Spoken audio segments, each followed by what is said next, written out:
We back. Let's get it.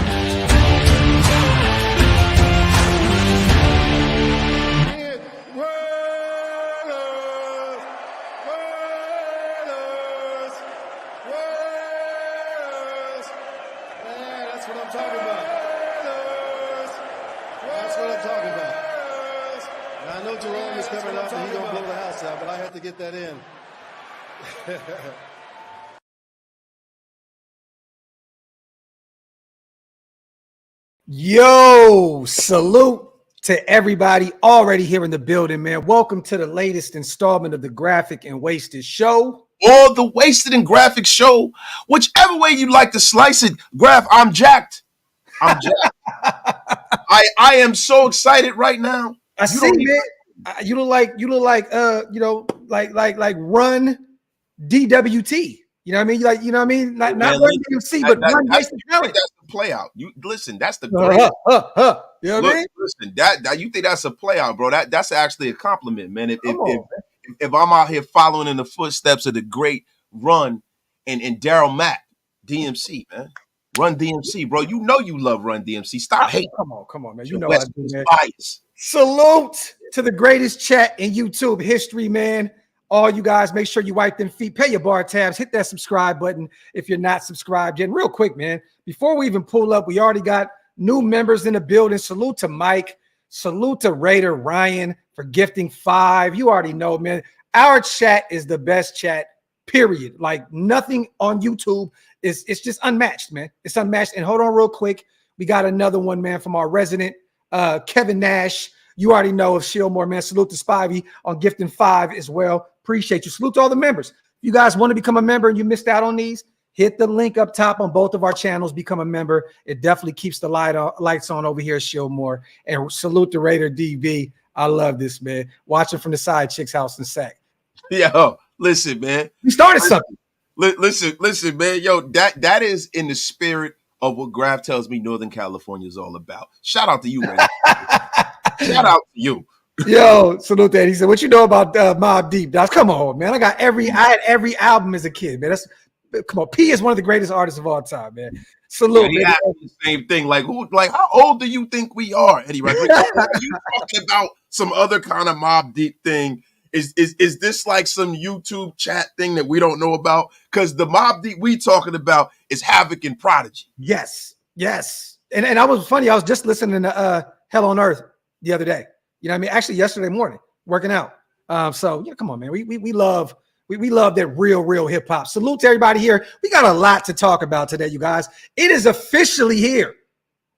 The schedule that will be out there for the 2024 Las Vegas Raiders. There's been a lot of leaks today, right? A lot of talk about what this schedule is actually going to look like, and we're going to talk about the unofficial leaked schedule up to this point. We're going to see how it looks when it comes out here. What do we got? Wasted about 25 minutes. Yeah, I mean, look, Mitch is a ruiner. Mitch has ruined everything like he usually does. Get F out of here, Mitchell Renz. Look at that. Watching from the wife's side house. That's what the hell I'm talking about. There you go. Hey, Hug D's. Loyal husbands unite. That's what I'm talking about, Hug. That's right. There's no pinky going on over here. You remember Pinky from Friday? He said, listen, man, come on, don't do this. I got a girl, I got a wife on the side. Don't do this. He said, come on, baby, don't do this. Yo, hey, real quick, I want to read this real quick. I want your take on this. I know you kind of covered it on your show as well. I did also this morning on Coffee and Convo. I want to get some predictions here, okay? If this is the true, we're going to get the show rolling now. We're going to watch the unveiling because I know the Raiders have a fire unique way of going about dropping the schedule. And this year, it's kind of special. I said it earlier, we got some of the ooses on there. My boy Sing on there, man. It's going to be dope to watch that. But according, to Aussie NFL and the NFL leak schedules on Twitter, this is what our schedule looks like, okay? And we're going to go cross, just week 1 to week 18, and we're going to see how this looks in terms of wins and losses, okay? Now, mind you guys, June 1st is not here yet. There's going to be a shit ton of cuts. There's going to be some more players, on this roster. We're going off of what the existing roster looks like right now versus the other existing rosters within the organizations that we're playing against, okay? So it's kind of interesting here, man, right? We got the Harbaugh brothers back-to-back weeks. Like, who else can say that? You know what I mean? Like, we have our divisional rival, the Chargers, week 1 in LA, our second home. You know what I mean? And then we have the Ravens on the road week 2. So we got the Harbaugh brothers. We'll start here in LA at our second home at SoFi Stadium. How are you feeling about this game? I said it earlier, Wasted. This is the perfect time to catch them because they're still going to be trying to figure this thing out. How do you feel about week 1 against the Chargers? I feel like this is probably the most vulnerable the Chargers are going to be because the Chargers with Jim Harbaugh, we know there's going to be a marketable improvement. And the team that we played and hung 63 on, it's not going to be the team that we're going to see week 1. They're going to want to avenge that loss, and they're going to have their stud quarterback, Justin Herbert. He's going to be the most healthy that he's been or going to be all season.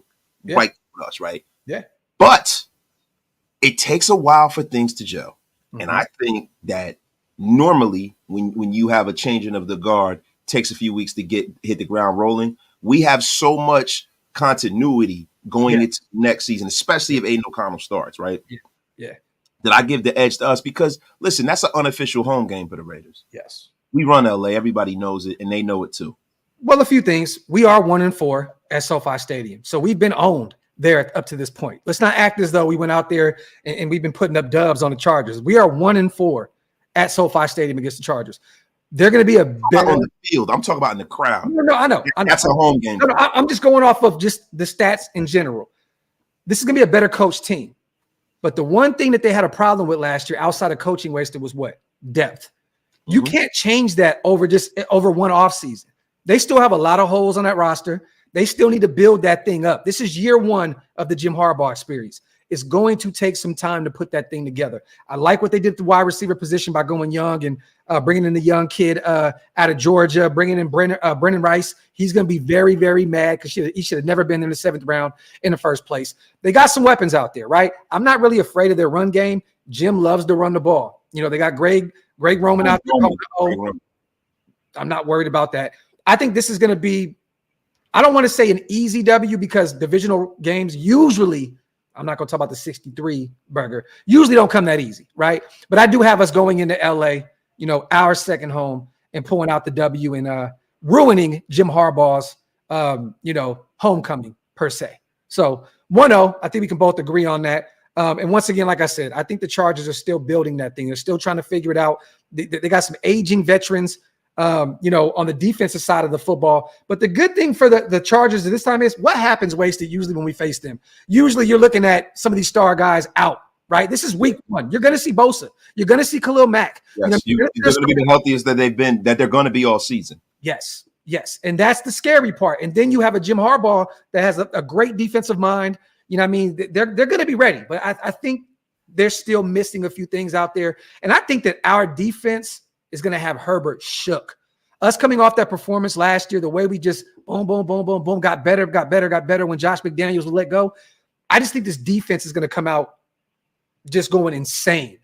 I got us 1-0 week 1.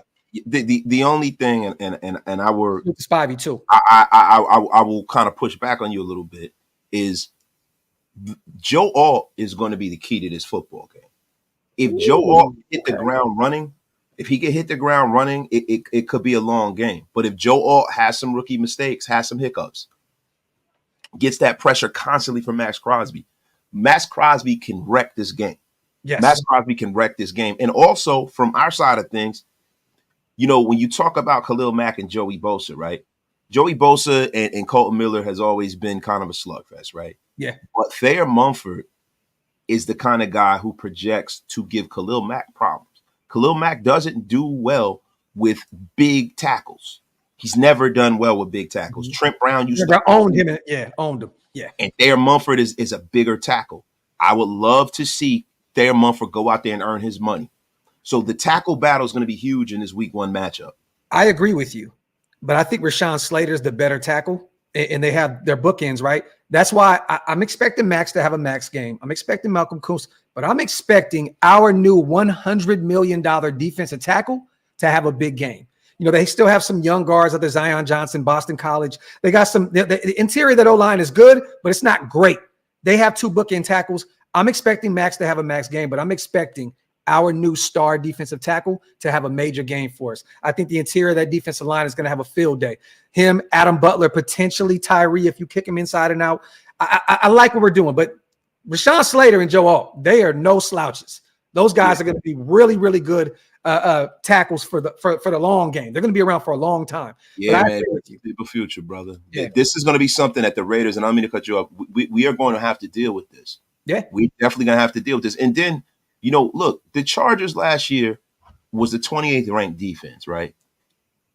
I would project the Chargers to make an ascension if, you know, Jim Harbaugh coming in with his system and with the guys he's brought over in the defensive end, if they could stay a little more healthy.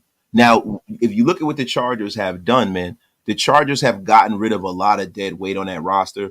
They're in salary cap hell, and it's going to be kind of hard for them to improve this year as far as from a player standpoint. But I think with the Chargers, with the people they already have in the building, the way they make an ascension up, you know, a lot of people's rankings is playing mistake-free football. And that's what you get with a Jim Harbaugh. So they're not going to beat themselves. You know what I mean? Yeah. That's one of the things that the Raiders need to key on. And I think them losing Austin Eckler is going to ring huge for the Raiders. Well, you know what? I got to disagree with you on that last part. I think Eckler's aging. They went and got Kamani Vidal in the 6th round, I believe, this year. I think he's going to be one of those guys that can help in the passing game as well. They have a shit ton of running backs, but they had a great draft, though. Wasted. I mean, Lad McConkey, you know what I'm saying? Junior Colson, another linebacker that is a Jim Harbaugh guy. You know what I mean? They went and got another defensive tackle, and Justin a Bogey, I believe. I forgot. I always butcher his name. They got Cam Hart, our guy out of Notre Dame. You know what I mean? Like a lot of rookies. A lot of rookies. See, this is the thing, Graphk. You are the king. Graphk, you are the kingpin. You're the Nino Brown of Hopium. These guys are a bunch of rookies that have not played one down, and you're telling me that a rookie running back is going to give us more problems than an established guy who has killed us for years in Austin Eckler. Losing him is big. He didn't kill us last year. He didn't kill us last year. And you just got done talking about Joe Alt. I don't want to hear what the fuck you talking about. Yeah, but Joe Alt is ooh, that man. If that is a different beast. That is their first round pick. This is a guy who was widely regarded as one of the best tackles coming out in the last 8 to 10 years. That's a totally different thing than you going out there and pulling some fringe running back on the roster as a rookie coming out and killing the Raiders. Get the F out of here, Greg. If anybody can unlock some full potential out of a running back, who is it? Hey, it's Jim Harbaugh in year 2, not year 1. Get the F out of here. Salute to DB. Nothing but love from Southern Cali, but in Sacktown for work. About to go catch them Dodgers out in San Francisco, so I had to hop on to support. Salute to you, brother. Appreciate you. Fire tattoo on the back of his leg, too. That is cold. Salute to Eddie, man. I said it before and I'll say it again. Graphk and Wasted helped bring my love back for the Raiders and really football in general. Thank you, but man, that means a lot. That means a lot, bro. That's probably one of the best comments ever. Yeah, for real, man. Thank you, bro, for that. Eddie, thank you, brother. Thank you, man. And salute to Quad. Clench fist, soldiers. Like I told Wasted, the BS has to stop, but it's not going to happen until we shut their pie holes. Salute to Quad. My dog. Salute to Crash Dog as well. I'll be at the home game in my backyard against the Chargers, watching Herbert run for his life. Salute to my guy Crash Dog on the $5 donation. And also, real quick, man, salute to our brother, I Am 360 Black. He gifted 5 Raider Nation Unlimited and 5 OLV Raiders Network memberships. Salute to my guy, man. You guys are phenomenal. Salute to all the new members in the building because of I Am 360. We appreciate you guys. If you want to become a member, hit the links pinned up top. Spivey says Tyree and Wilkins, Crosby and Kuntz, kick ass. Oh, you damn real, Spivey. You damn real. Facts. All right, man. Let's not harp on these games. It's not easy for us. I mean, technically, everybody keeps saying it's a home game, and I agree, but you literally have to go fly out to Los Angeles, right? So it's technically still a road game. We got the Chargers on the road. Then we go all the way out east. Wasted. I wanted to catch these guys a little later in the year. I'm going to be honest with you. Lamar Jackson, and mind you, we keep saying everybody's going to be healthy. There's still training camp. A lot of people get injured there. God forbid anything happens to anybody. But we was talking about Khalil Mack and Bosa and all these guys. Things happen in training camp also. So don't take what we're saying, literal and that they'll be ready for week 1. I'm just saying that it's week 1. If they're prepared, they're ready to go. It could be scary. But we got the Baltimore Ravens, dog. Another team that is just great year in and year out. Great coaching. You know what I mean? The defensive side of the football is phenomenal. Offensively, they got Lamar Jackson. They always rebuild that offensive line on the fly. They have Zay Flowers. They got a shit ton of talent at the running back position. I mean, they got Mark Andrews, top 3, top 5 at least, tight end. And then they have another young kid in Isaiah Likely that I like a lot, that 1-2 punch at tight end. How are you calling this one going back east, week 2? And mind you guys, this is just the leaks. Just the leaks. This is not official. We'll go over this once they drop here in about 20 minutes. How you feeling about that long road trip out east to Baltimore week 2, man? Bro, I'm gonna be honest with you. West Coast teams making that trek to play east is not been great over the years, man. Mm-hmm. Yeah, it's not been, and we don't know if this is going to be a 1 o'clock game, and it's even more daunting when it's a 1 o'clock game. I never count my Raiders out. A couple of years ago, we went into Baltimore and we won a game nobody thought we would. No, we actually won in Las Vegas, actually. But, we beat Baltimore, early in the season. Lamar Jackson, a lot of times early in the season, doesn't play the best, right? Yeah. Look, if I'm being honest, this is going to be a tough. Sometimes you're right. Look, if I'm being honest, it's going to be a rough one for the Raiders because they have to make that trek east and then have to deal with the reigning MVP of the league. And then, listen, make no mistake about it. The Ravens are still the Ravens. When you talk about identity, right? Yeah. You talk about, teams being built with a certain like kind of thumbprint.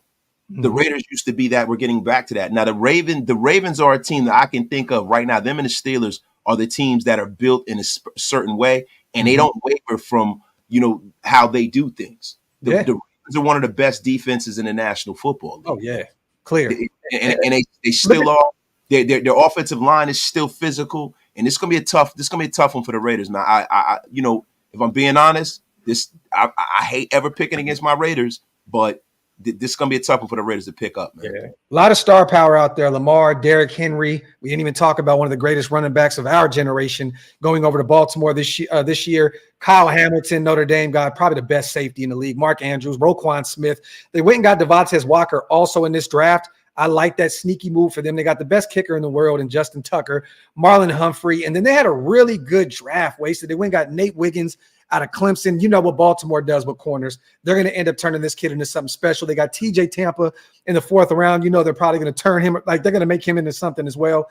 They got Roger Rosengarten. Once again, like I said, they always rebuild this offensive line. Like they let some guys go this offseason, but they just always build this thing up on the fly. They went and got a young linebacker also out of Penn State. This is a scary team, especially flying from the West all the way out east. I'm going to keep it a buck with you guys. I think we make this a game, but I think the Ravens end up beating us at the end of the game. And I'm going to be honest with you, too. The Ravens allowed the fewest touchdowns last season. They only allowed 26 touchdowns. They only allowed 301 yards a game last year. That put them at about 6th in the National Football League. Yeah. Listen, the Ravens are on both sides of the football are the kind of team that we would like our team to become. Yeah. And the difference is, and this is why I give the Ravens the edge in this game, is that they have a superstar under center. Yeah. Yeah. And he's the guy that can make things happen in real time when there's nothing there. He's a guy that can explode and do some things that other people just can't do. And so once again, brother, Rosengarten, they have a young, but some noteworthy names: Ben Cleveland, Tyler Linderbaum. They went and got our guy at USC a year ago and redshirted him, Andrew Voorhees. This is a very, very talented team. There's a reason why they were in the AFC Championship last year. I'm going to be honest. I can't be so Raider biased to say we're going to win every game. Can we win? Yes. I'm taking the L on this one. I think we both agree 1-1 at this point. Salute to GA Patriot. Salute to the best chat family watching the best content on YouTube. Salute to my guy, man. Salute to Mr. Rogers. Hope to see you guys in the J-Lot before Raiders game. see you there. You'll definitely see us this year, brother. We're going to be out and about, moving and shaking. You're definitely going to see us out there, man. Salute to everywhere. You ain't never there. Why would I never care? Hashtag, you already know. Here we go. Let's get to the next one. Week 3, we are back home for the first time, this season. I know we can consider LA, but we're in Vegas at Allegiant Stadium, our home opener against one of the worst teams in the NFL. They made some strides this offseason, but they're still a very poorly ran franchise. They overpaid a lot. They overpaid some Reggie ass offensive linemen this offseason. Wasted. We got the Carolina Panthers here, week 3 with Bryce Young in year 2. How are you feeling about this game right here, week 3? I think we can pretty much get through this pretty fast, bro. Yeah, listen, man, this should be a dub. And if we don't win this game, that's indicative of what kind of season we're gonna have. I'm gonna be honest with you. This game is a must win. It is a must win, man. I am not up here sitting out here worried about Chuba Hubbard and Deontay Johnson, and you can worry about Adam Thielen and Xavier Legette, the good looking young rook. But look, man, you have got a team that is rudderless, and you have the worst owner in professional sports. Yes. And you know what's funny? I think that they have one of the sneakier drafts this year. I got to keep it a buck. Xavier Legette, he's a monster. They got Jonathan Brooks, probably one or two best running backs in this draft coming out of Texas. Trevin Wallace, a guy we talked about, the young linebacker out of Kentucky. They went and got Jatavian Sanders out of Texas also. Jaden Crumby, another defensive tackle, sneaky name out of Mississippi State. Michael Barrett, a linebacker we like out of Michigan. And Charles Smith, corner out of Washington State. So they had a sneaky draft, but I just don't think they've done enough. I don't think that they're, I think, like we said, poor ownership, poor GM. I think this should be a game where we make a statement and just blow these motherfuckers out. Now let's hope so. Now, what you also are forgetting, they have a lot of aging players who once were stars in this league. Yeah, you have Jadeveon Clowney on this roster, Shaq Thompson on this roster. Yeah. You know what I mean? Derek Brown is still on this roster. Adam Thielen, Xavier Woods, J.C. Horn is a star. This is a team that I wouldn't call J.C. Horn a star, but I hear you. J.C. Horn, he can be, but he hasn't. He hasn't lived up to the dream. So let me walk that back. But what I will say is this is the reason why you can never take your opponents lightly. Yeah. And this is the reason why I say this is a team that is going to be the litmus test for the Raiders, because you do have Miles Sanders still on his roster, Rashard Penny, all these guys. If they do lose this game, it will be that the Raiders are the same old Raiders. This is a team they should beat. Yep. I agree. Beat, man. And if they don't, we should be worried. And these are one of those games that if they don't win this game, you will see us hitting the panic button early this season. This is a heat check for the Raiders. I totally agree with you. But either way, we can agree, right? 2-1? 2-1, man. Let's go. We stay home the following week. We have a team that, has dealt with some injuries at the running back position. Dealt with some injuries at the quarterback position. They threw a damn 90-year-old quarterback out there last year that had a lot of success early on in his career with the Baltimore Ravens. But they have one of the top defenses in the NFL, Wasted. And this is going to be really one of those first challenges for this offense, whether it's Aiden O'Connor, Gardner Minshew, whoever it is. This is going to be a major challenge for this offensive side of the football. We got the Cleveland Browns at home back-to-back. They also had a sneaky draft. They went and got Mike Hall Jr. out of Ohio State, Zach Zinter, one of our favorite guards in this year's draft. They got a sneaky wide receiver to add to all the other talent that they have, Amari Cooper. And they went and made a trade with the Denver Broncos and brought in some more talent with them at the wide receiver position. But they got another playmaker in Jamari Thrash, Nathaniel Watson, linebacker out of Mississippi State.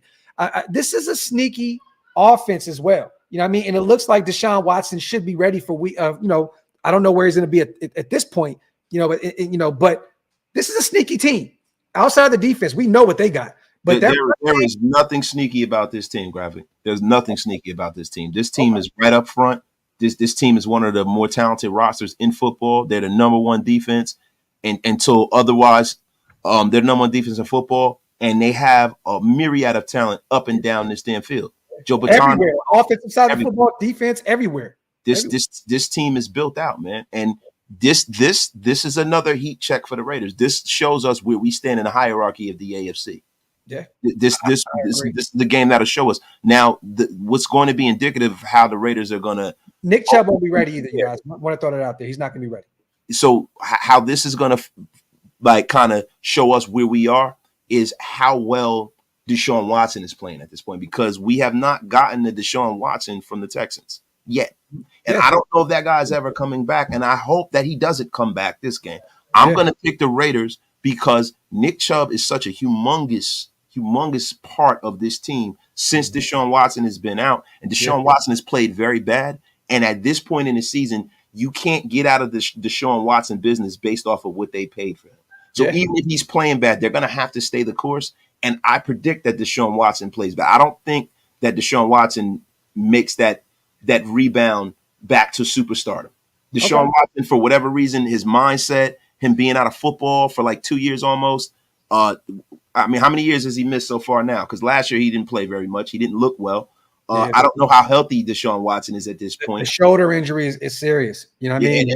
And listen, he is a thrower of the football, and it's his throwing shoulder. So Deshaun Watson, man, is a guy where until otherwise proven, he has to come out and show me that he can play. And if he's under center, he's actually a detriment to the team if he's playing the way he did last year. So I got the Raiders in this one. I'm going to say this. I still like their run game. You know what I mean? Last year, Jerome Ford came in, the young kid out of Cincinnati, ran the football effectively for him. But they are adding Jerry Jeudy into the mix with Amari Cooper, the Alabama connection right there. I like their depth pieces at wide. Like, this may be the deepest wide receiver room in the NFL, bro. Like, they have David Bell out of Purdue. I was a big fan of him coming out the draft. Elijah Moore. I thought he was going to be a superstar, but it just hasn't really worked out. They got David Njoku, you know what I'm saying, out there at the tight end position. I just don't know if they're going to be able to offensively get the ball up and down the field. You know what I mean? Defense, this may be a low-scoring game here. It's going to be defense versus defense. You know, it depends on who makes more turnovers on the offensive side of the football. I'm hoping that Aiden or Gardner can limit that.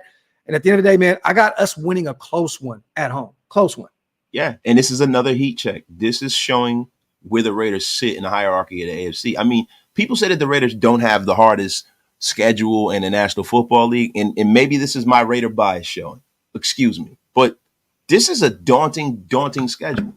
Every week we have a quarterback who is now sitting at the head of the table as one of the better quarterbacks in the National Football League, and you have a Deshaun Watson who was a superstar at one point. So this is going to be a daunting challenge, man. Yeah, I got this like a 16-13 type deal, maybe 17-14 type deal. I know it's, in Allegiant, so we're not have to worry about any conditions. Most of the time when we go play Cleveland, it's just insanely windy out there. Remember, we had the Windy Bowl; it was nasty out there. But I got us winning a close game. So at this point, what are we now? We 3-1? Yes, sir. 3-1. The Raiders winning a slobber knocker. Shout out to JR. I love it. Salute to Ray. Defense wins championships, but our O-line will ultimately determine our starting quarterback. What do you guys think about that? Raiders for life. I think this O-line is going to be really good. Ray, I think they did a phenomenal job rebuilding it this offseason in the draft. You know what I mean? Letting Jermaine Illuminor go and putting their trust and faith in a Mumford. I think this offensive line is going to be sneaky this year, and I think that they're going to protect whoever's out there at the quarterback position. I do. I think this offense is going to turn the corner this year. I don't think they're going to be one of the top offenses in the NFL by any means, but I think it's going to be under the radar type offense. I think we're going to run the football effectively. It's going to open up the passing game, but I'm not going to sit here and lie to you guys and say I think we're going to have a top 5, top 10 offense. You know what I mean? I think we're going to have a middle of the pack type offense. But it's going to be the defense that's going to be top 5. It's going to be out there winning us some football games. Salute to Ray. Salute to Crash Dog Wasted. Can you put your membership link in the chat? If one of the one of the mob fathers, if you guys are still here in the building, do me a favor if you can, man. Put the membership from Wasted in the comment section if possible, brother. Please. Salute to DB. No happy ending for Watson this time. Raiders. It might be. He's in Las Vegas, the land of the happy endings. Deshaun Watson might get lost and never make his way back. There you have it. All right, right now, get back on the road here.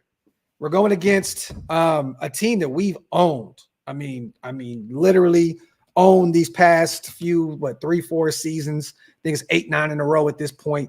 The Denver Broncos going out to Mile High, facing Sean Payton and Bo Nix. High stakes. How are you feeling about this one right here, Wasted?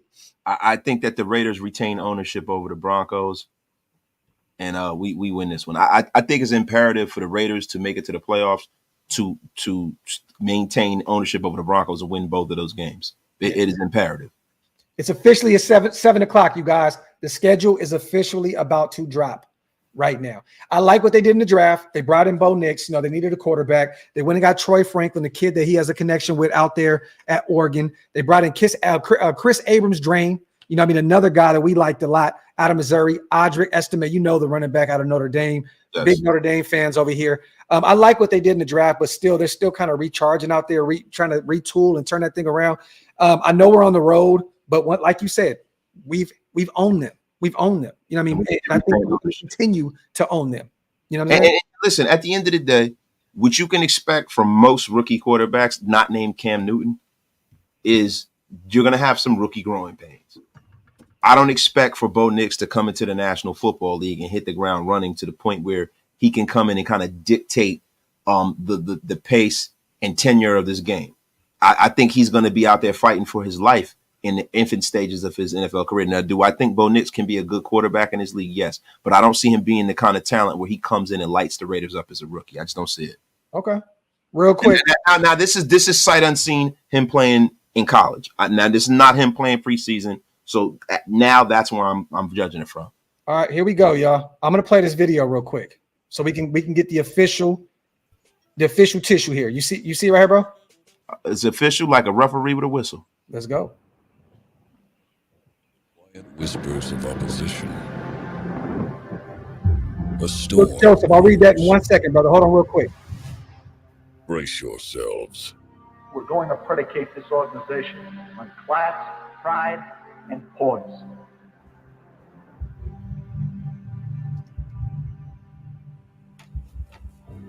All right, everyone. It's time. And we're live in 3, 2, 1. Okay.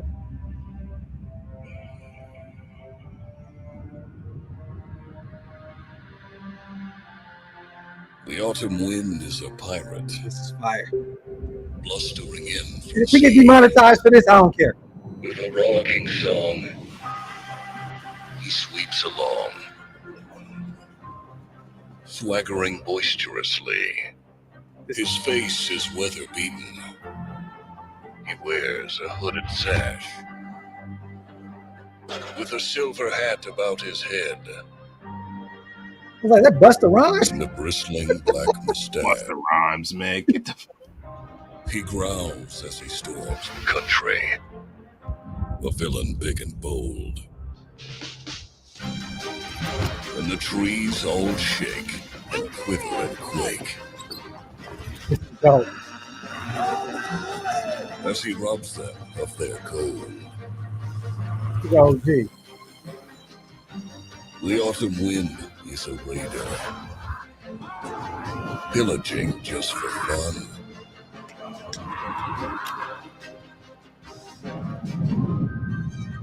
They'll knock you round, Look at Osis. upside down. And he'll laugh when he's conquered and won.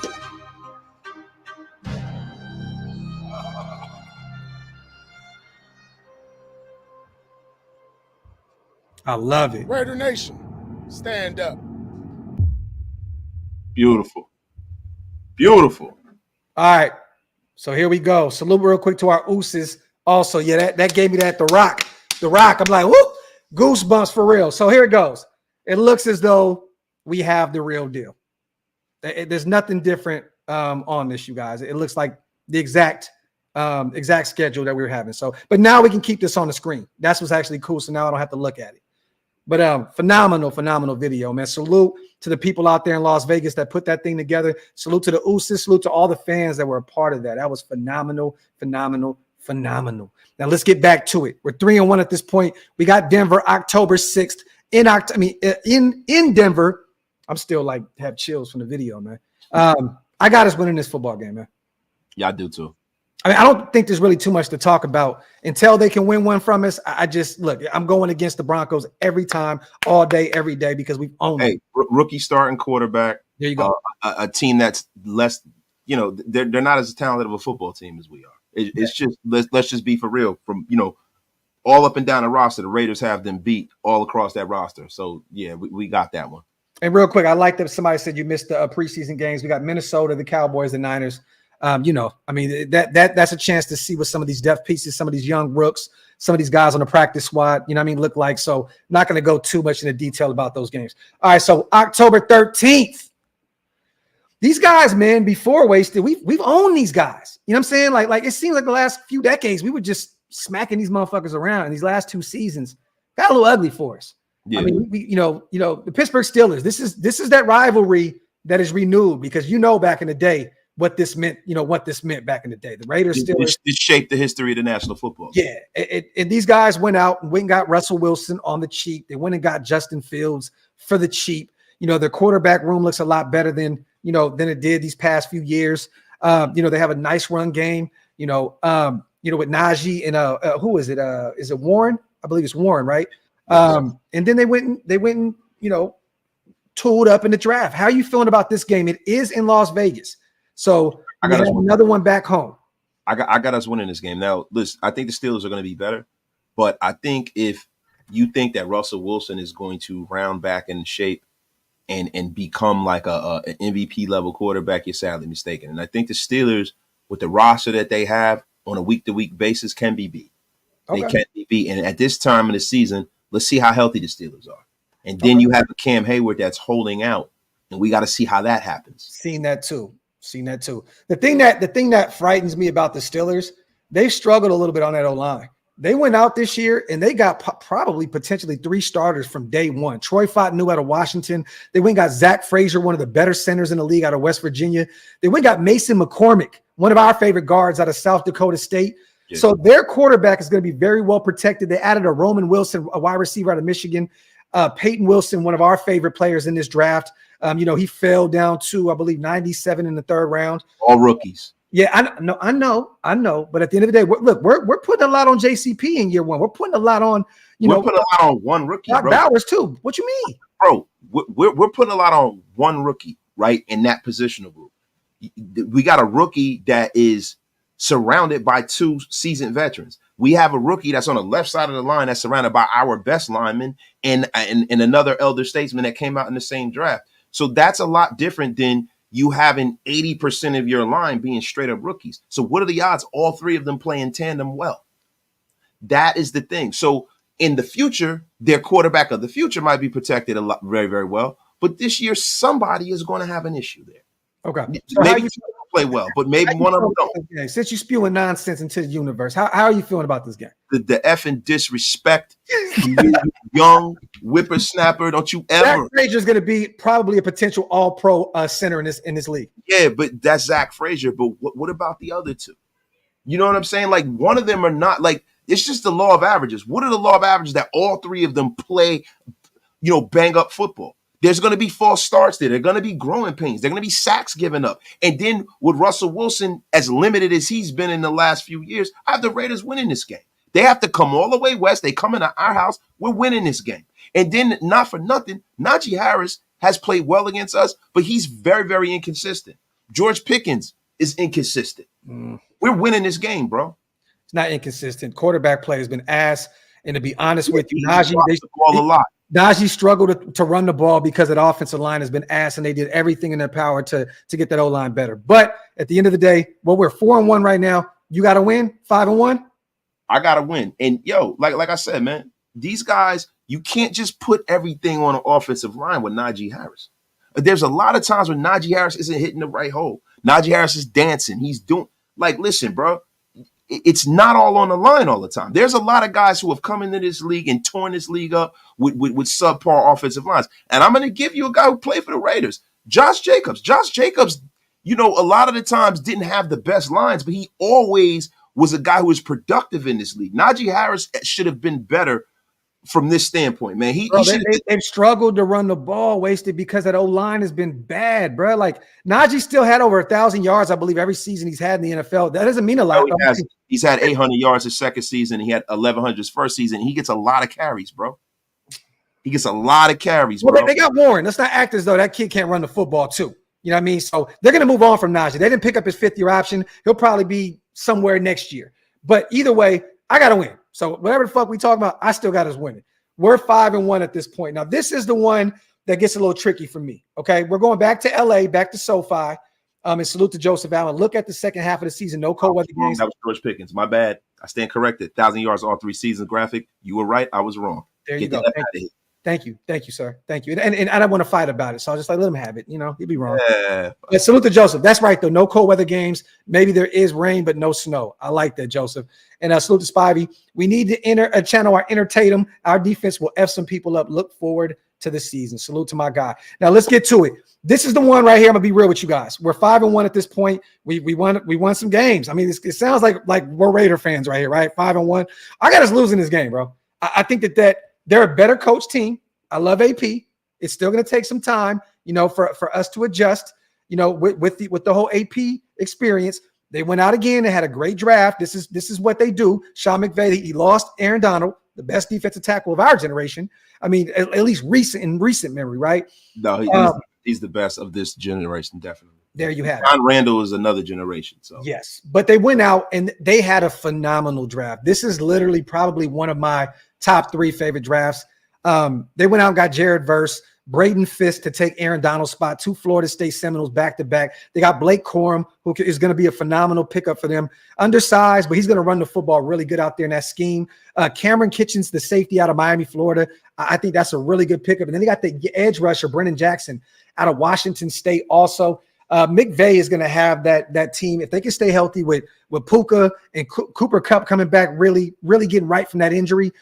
Look, bro, if they have Stafford out there and he's ready to go, I got an L right here. I got us losing in LA to the Rams.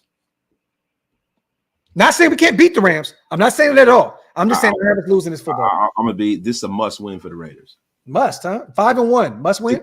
This is a must win because you gotta look at the way the rest of the schedule is shaping out, right? So you have the Rams, right, and then you're going into a week where you're playing the defending world champions. Then after that, you're playing the Cincinnati Bengals with a rejuvenated Joe Burrow. Yep. Then you're flying all the way east, and the 10 o'clock game in the Eastern time zone against the Miami Dolphins was always rough for the Raiders. You can go on a 4-game slide, presumably, if you don't get this win. This is a huge win for the Raiders. Okay, so you got us winning. Yes, I have us winning because, Matthew Stafford hasn't been the healthiest. Matthew Stafford's not getting any younger. And I think this is the year where the rubber meets the road. I think this is probably Matthew Stafford's last year in the National Football. Well, remember, they have a great run game out there too, Wasted. They have a great running game. You know what I mean? So they can run the football, even if, let's just say Stafford is hurt and they're dealing with some injuries. They can run the football effectively. They have a really good tight end. They have really, really great wide receivers. I got us losing this football game, man. I got us winning this one. Okay. I got us winning this one. A little more LA home cooking. Okay, 6-1. Okay, so 6-1. I got us at what, 5-2? Yeah. Okay. We go home and we face the defending champions in our place, where we've never beat the Kansas City Chiefs. We've never beat them at home, right? Never beat them in Las Vegas. I believe we haven't beat them there, right? We haven't. They've owned us, and the last game of the season last year, that's all that really matters. They won the Super Bowl in our place. I'm not going to go over their draft. I'm not going to go over what their roster looks like. This is one of the greatest teams in the NFL, and y'all are going to hate me for this. But until we can prove to beat them, I got us losing this game. I got us losing this game as well. Okay. I don't really have anything else to talk about. Can we beat them? Yes, but we have not beaten them in Las Vegas, and I just have them coming out, and it may be a close game, but I have us losing this game. Yeah, I have this game being more competitive than it normally is because they normally boat race us when they come into Las Vegas. But I have us losing this game, a close one. Okay. So you got what, 6-2? I got 5-3. Salute to RS. So Sunday Night Football or Thursday Night Football is wild. I was thinking at least 4. Remember this, RS. If we win some football games this season, they will flex a few games at the end of the year and give us some more nationally televised games. I'm expecting 4 national games this year. I'm expecting 4. I think they're going to flex a few games, work some things around. I know we only have a couple at this point. I'm expecting more than that. So salute to you. Salute to Pace also. So home game at SoFi Stadium, week 1. Nice. I like it.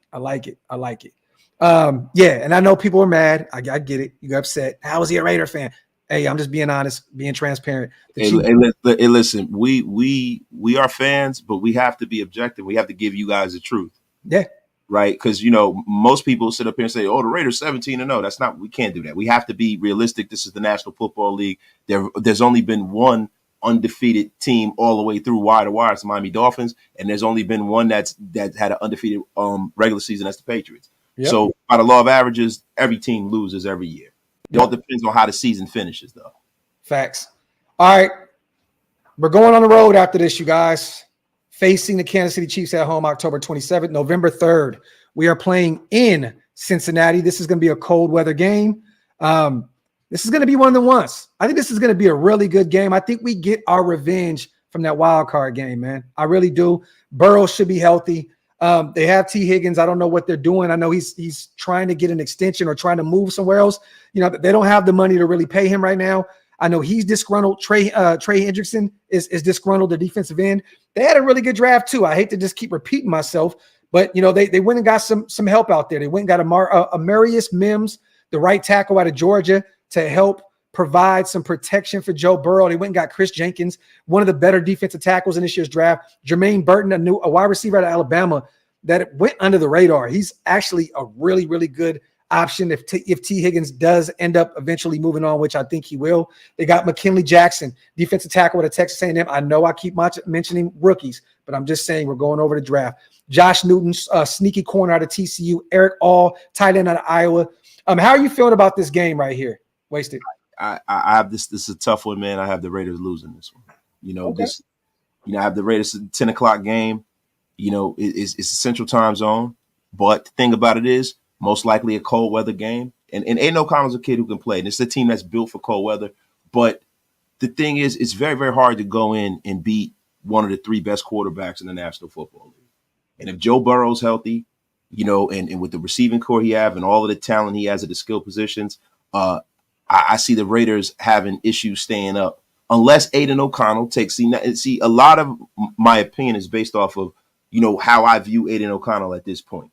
Or how I view Gardner Minshew at this point. If Aiden O'Connell makes a tremendous leap forward, then now we're cooking with gas. But the thing is that the fact of the matter is most of these weeks we're going into games with the worst quarterback. Yeah. And normally when you have the better quarterback and you have a more experienced coach, you got to take that pick. Now, Zach Taylor has been pretty damn good. You know, initially they wanted to run a guy out of town, but he's one of the better coaches in the National Football League. The Bengals have a very, very talented roster. I have the Bengals winning this one at home. Gio, we are 1-4 against them. We beat them, I believe, in 2020 at SoFi Stadium, pandemic year. I got us winning on the road. I think this is going to be one of those statement wins on the road. You know, we got some tough ones on the road this year, Wasted. You know, the Baltimore game is going to be very, very tough. But I think that Cincinnati, man, I think, and this may sound crazy. This may be a hot take here. I think that they missed their window, man. I think they missed their window. I think that if they were trying to win a championship, they should have already won one. I know they lost to the Rams. You know, they've been a few AFC championship games. They have, you know, still have a nice roster. I feel like they are regressing. I think they're going to regress this year. And I got us beating them. In Cincinnati. Why not? So all right, let me get this right? So they've missed their window with a quarterback that was born in 1996. Yeah.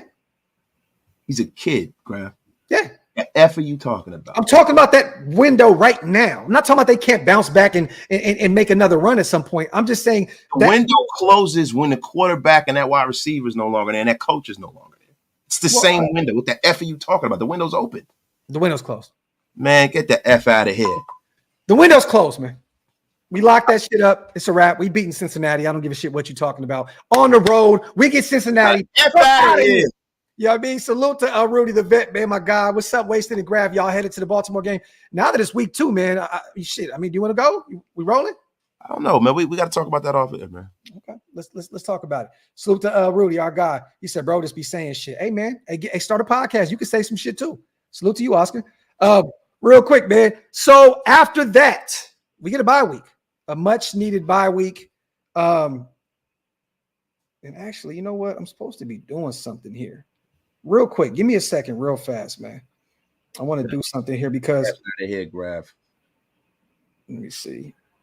Real quick, man. Hold the chat down for a second, man. Nah, you know, listen. I don't have the capabilities to pull up anything on this chat, but What I will say is this year, Cincinnati, you guys got to look at the fact that the Cincinnati Bengals still have one of the most talented rosters in the National Football League. And you can't just poo-poo that. You can't poo-poo that. You have to really, really look at how this thing happens as far as matchups goes. You know what I mean? Like when you look at their wide receiver core, man, like, you know, until our secondary proves otherwise that we can stop these guys, this is going to be a tough game, man. This is going to be a freaking tough game, man.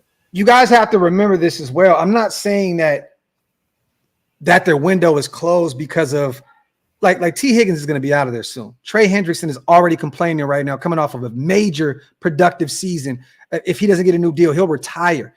Burrow has not been able to stay healthy, you guys. We're talking about a guy that has not been able to stay healthy these past few seasons. I mean, what the fuck? Am I that far-fetched? They missed the playoffs last year. Yeah, they had another guy playing quarterback, but they have a guy that has been hurt over and over again. Why am I tripping by saying that they potentially maybe missing out on their window? So what you're saying is that there's no possibility in your mind that Joe Burrow ever gets back to form.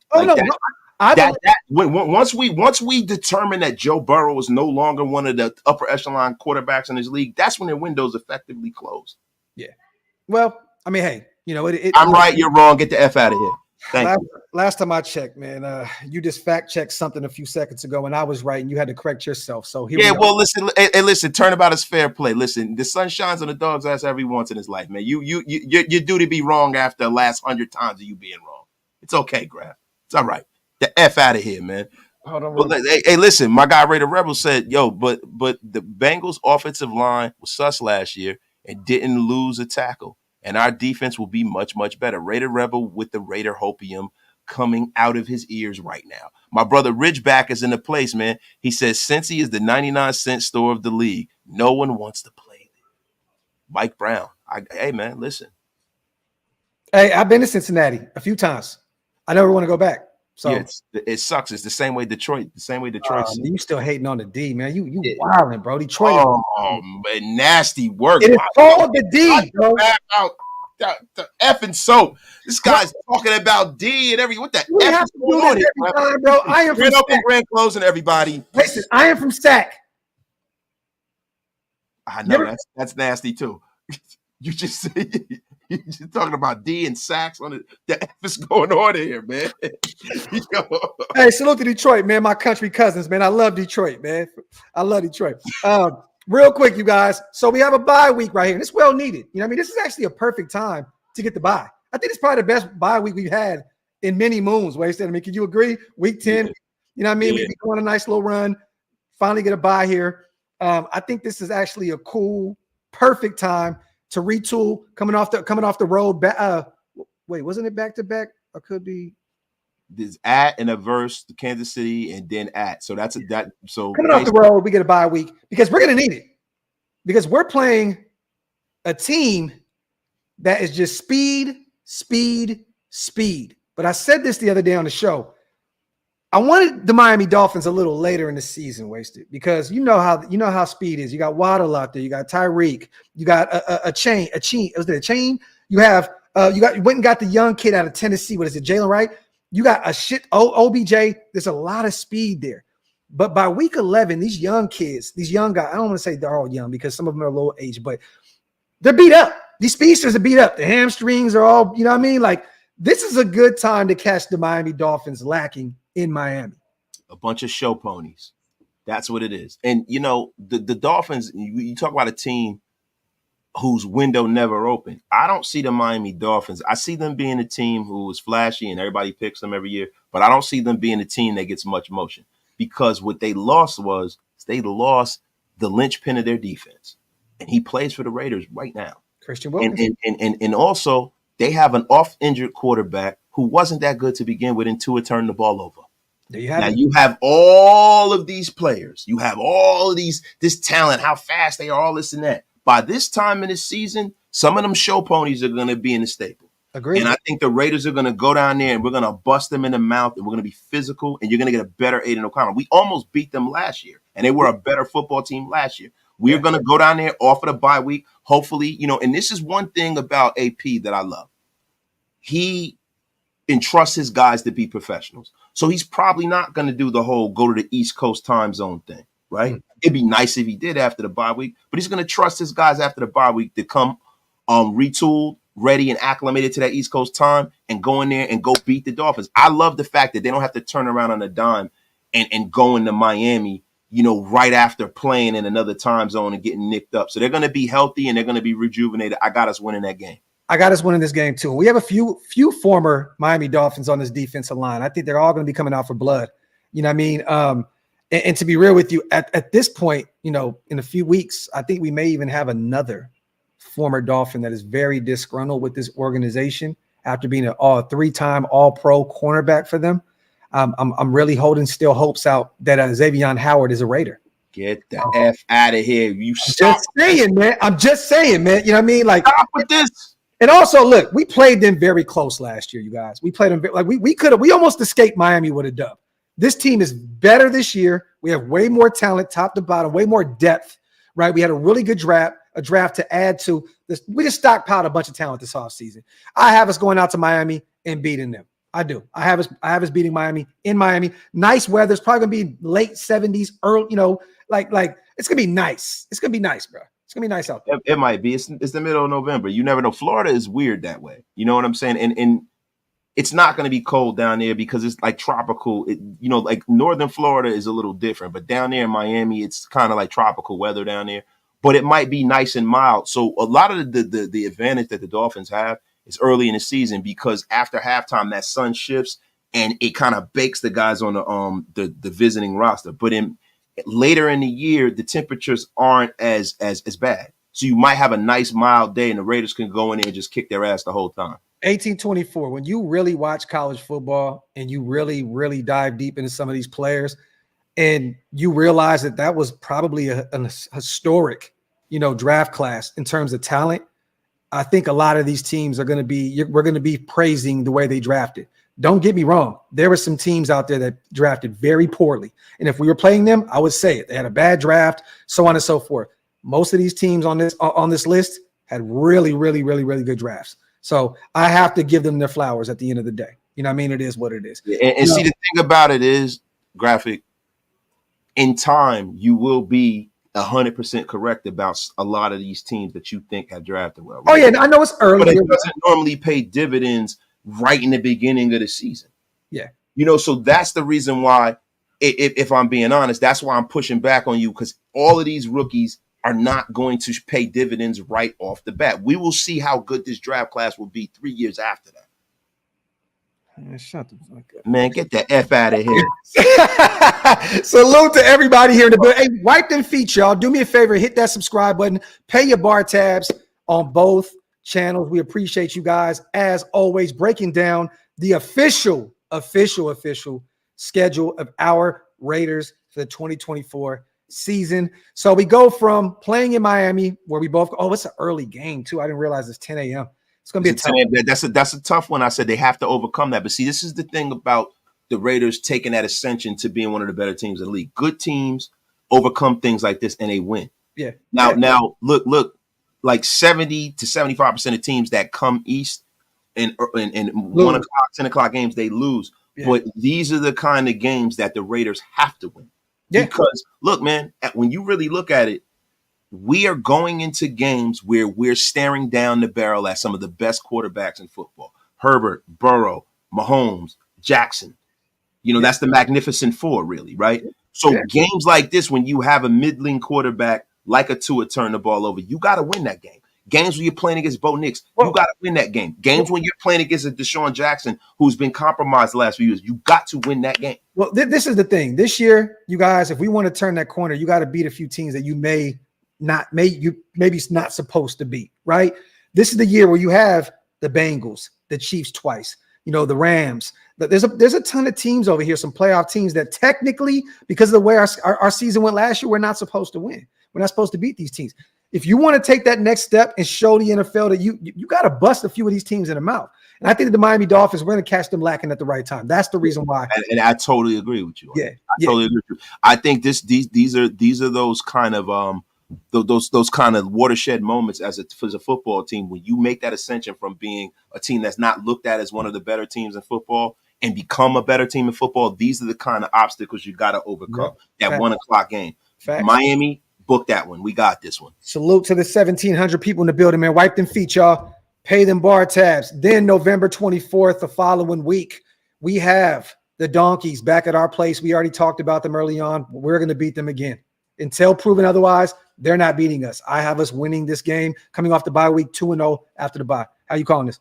Retaining ownership as usual. Okay. We get that. When the Donkeys get swept, that's a must. For us to get into that 10-11 win kind of echelon, you got those are two that you got to have. Yeah, I love it. And then it gets interesting right here, Wasted, because you look at this. You look at that schedule right there, right? How many days later is that game? 5 days. 5 days. Black Friday. Short week. Black Friday on a short week. We get the Super Bowl champions at their place.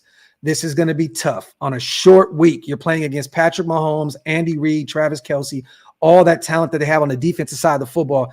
This is going to be a tough one. But guess what? Black Friday was made specifically for the Raiders, okay? I think every year the Raiders should have the Black Friday game at home. I think this is bullshit. I think the NFL is paying it, is doing this on purpose because we beat their beloved darlings Christmas Day last year, and they want to pull some bullshit and have Black Friday at Arrowhead. Well, guess what? We go to Kansas City, and we beat these motherfuckers on 5-day prep. I got us beaten. I beat them at Arrowhead. How about that? Yeah, I don't think you hit on anything prolific. I got us beating them, and I'm going to tell you why. Hold on, bro.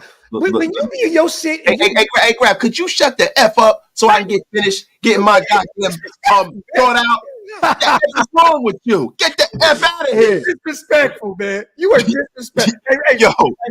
But in all seriousness, though, bro, this is the reason why I think that the Chiefs, I think this is the year that the Chiefs really are going to come unglued for not addressing their offense the way they should have. Okay. I think by the end of this season, you're going to see an older Travis Kelce. You're going to see Worthy. Real quick, Wasted. Can we do something real fast? Real quick? I don't know. My apologies, brother. I have a good friend of mine that I want to bring on the show real quick. And, we want to break some news to the nation as well. But we also, for those who are unfamiliar with one of our guys, he does great work in the nation. And he does a lot of work outside of Raider Nation as well. One of my good guys, man, from Vegas Sports Today. I got my boy, Mike Dixon, in the building. Hey, what's up, fellas? What's up, brother? What's up, Graphk? What's up, Raider Nation? How y'all doing today? What's good? We just breaking down this season, man. We finally got the schedule finally locked in, even though the leaked one was exactly what it was. You know what I mean? So now we're sitting here an hour breaking down pretty much what we broke down earlier today. You know what I mean? But hey, real this quick, is where you also get accurate information from. There you have it. There you have it. Hey, real quick, man. Salute to everybody here in the chat. We got about 1,700 people in the building. Let everybody know who you are and what you do. Hey, what's up, y'all? My name is Mike Dixon. I'm with Vegas Sports Today. As Graphk mentioned, we cover the Raiders, we cover the Golden Knights, boxing, UFC, and the Las Vegas Aces. Everything across the board. We do traditional writing on VegasSportsToday.com, but we also try to focus on local reporting, face-to-face with these athletes, so you can hear it from them directly. So this is what we do in a nutshell. Hey, bro, you did something phenomenal yesterday. You caught AP and Tom Brady talking at the Aces game. And then there's a clip that you put up that went viral with Big Boy from Outkast and Tom Brady talking that everybody is starting to pick up steam. I'm starting to see. I see you out there moving and shaking, my brother. I'm proud of you, man.